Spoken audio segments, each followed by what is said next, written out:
Assalamualaikum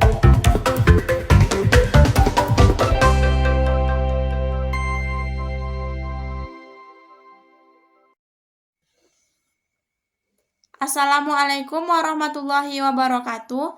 Perkenalkan, saya Drafika Utari dari PGMI 5A. Kali ini saya akan menyampaikan materi mengenai landasan dan prinsip pembelajaran tematik. Ciri-ciri pembelajaran tematik.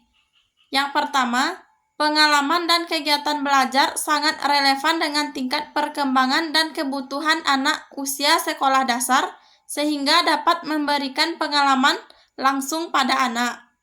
2. Kegiatan-kegiatan yang dipilih dalam pelaksanaan pembelajaran tematik bertolak dari minat dan kebutuhan siswa, juga melalui penilaian proses dan hasil belajarnya. 3. Kegiatan belajar akan lebih bermakna dan berkesan bagi siswa, sehingga hasil belajar dapat bertahan lebih lama, serta bersifat luas dengan adanya keterpaduan berbagai mata pelajaran.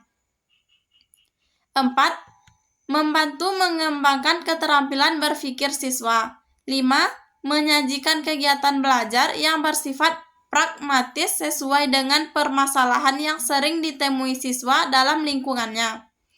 6. Mengembangkan keterampilan sosial siswa, seperti kerjasama, toleransi, komunikasi, dan tanggap terhadap gagasan orang lain.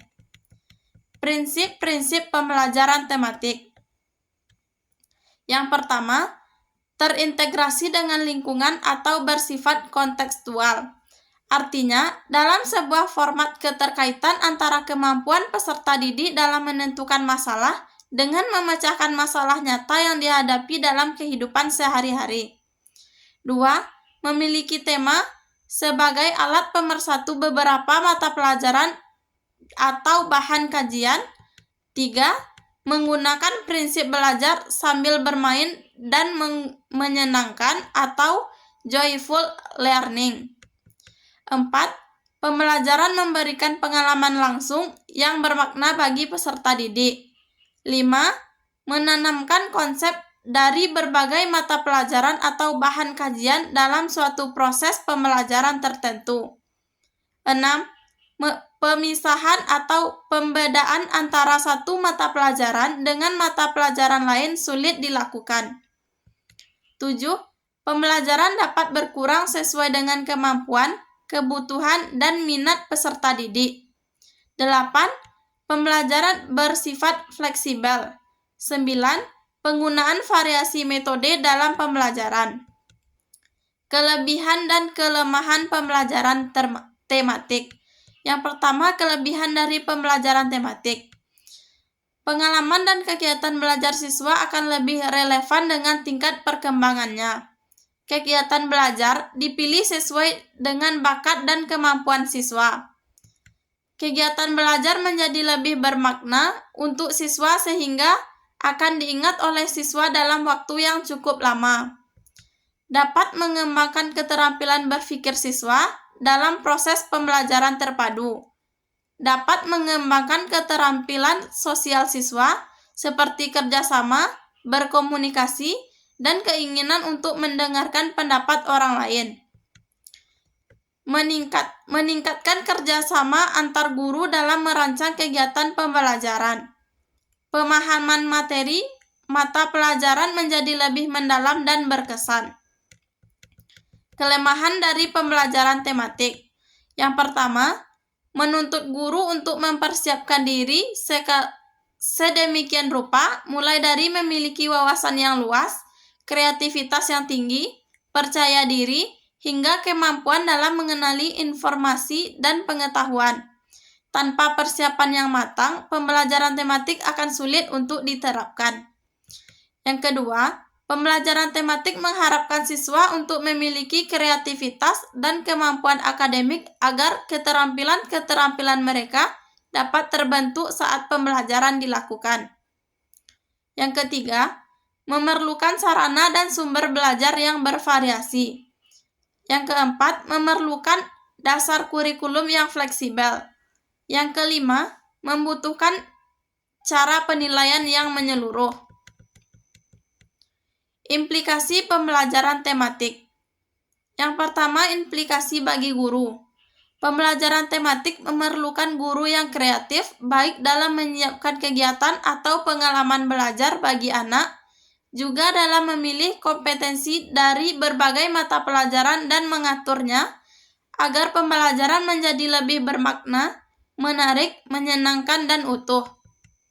Yang kedua, yaitu implikasi pada siswa.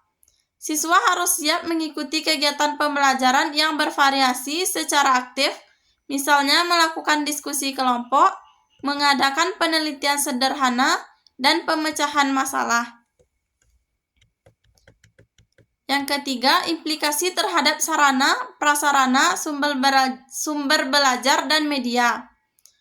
Pembelajaran ini juga diperlukan mengoptimalkan penggunaan media pembelajaran yang bervariasi, sehingga akan membantu siswa dalam memahami konsep-konsep yang abstrak, dan penerapan pembelajaran tematik di sekolah dasar masih dapat menggunakan buku ajar yang sudah ada saat ini untuk masing-masing mata pelajaran, dan dimungkinkan pula untuk menggunakan buku suplemen khusus yang memuat bahan ajar yang terintegrasi.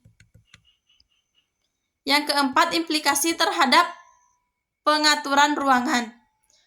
Susunan bangku peserta didik dapat berubah-ubah disesuaikan dengan keperluan pembelajaran yang sedang berlangsung. Dinding kelas dapat dimanfaatkan untuk memajang hasil karya peserta didik dan dimanfaatkan sebagai sumber belajar. Alat, sarana, dan sumber belajar hendaknya dikelola sehingga memudahkan peserta didik untuk menggunakan dan menyiapkan kembali. Yang kelima, implikasi terhadap pemilihan metode.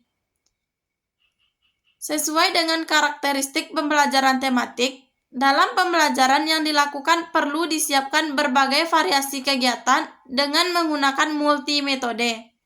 Misalnya percobaan, bermain peran, tanya jawab, demonstrasi, dan bercakap-cakap. Landasan pembelajaran tematik. Yang pertama, landasan filosofis. Dapat dipengaruhi oleh 3 aliran filsafat.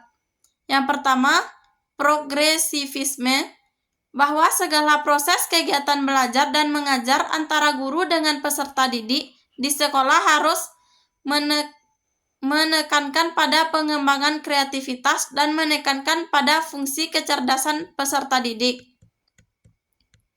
Yang kedua, konstruktivisme, berupaya melihat pengalaman siswa secara langsung sebagai kunci dalam pembelajaran. Yang ketiga, humanisme, berusaha melihat para peserta didik dari segi keunikan, karakteristik, potensi, serta motivasi mereka. Yang kedua yaitu landasan psikologis. Psikologis perkembangan diperlukan terutama dalam menentukan isi atau materi pelajaran tematik yang diberikan kepada siswa agar tingkat keluasan dan kedalamannya sesuai dengan tahap perkembangan peserta didik.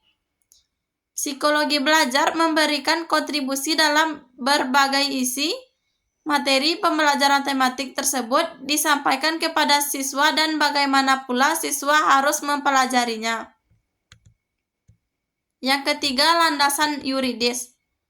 Dalam pembelajaran tematik, berkaitan dengan berbagai kebijakan atau peraturan yang mendukung pelaksanaan pembelajaran tematik di sekolah dasar.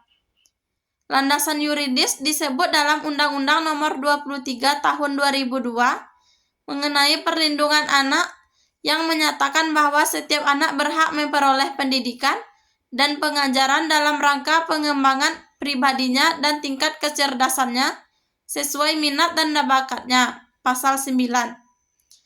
Undang-Undang Nomor 20 Tahun 2003 tentang Sistem Pendidikan Nasional menyatakan bahwa setiap peserta didik pada setiap satuan pendidikan berhak mendapatkan pelayanan pendidikan sesuai bakat, minat, dan kemampuannya. Hanya itu materi yang dapat saya sampaikan. Assalamualaikum warahmatullahi wabarakatuh.